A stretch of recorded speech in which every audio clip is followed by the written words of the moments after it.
ఒక పక్కన Israel Hamas దాడికి సంబంధించినటువంటి పరిణామాలు చోటు చేసుకుంటూ ఉండగానే జరిగినటువంటి కీలకమైనటువంటి పరిణామం ఏంటి, రకరకాలైనటువంటి అంశాలు చోటు చేసుకుంటున్నాయి. అందులో వన్ ఆఫ్ ద ఇష్యూ ఐక్యరాజ్య సమితితో ఇజ్రాయెల్ చేతన ఆ దాడుల్ని ఆపించాలి, రఫా మీద దాడి చేయకుండా ఆపించాలి.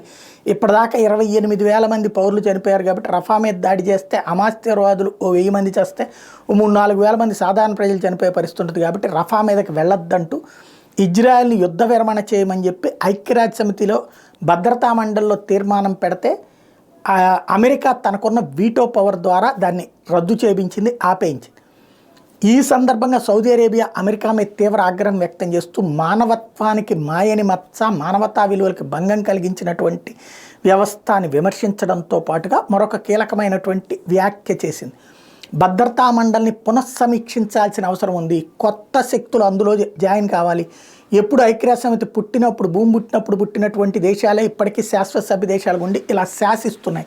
భారత్ లాంటి ప్రజాస్వామ్య దేశం, ప్రపంచంలో అతిపెద్ద జనాభా కలిగినటువంటి దేశాన్ని, ప్రజాస్వామ్య దేశాన్ని ఎందుకని శాశ్వత సభ్యులుగా చేర్చుకోరు?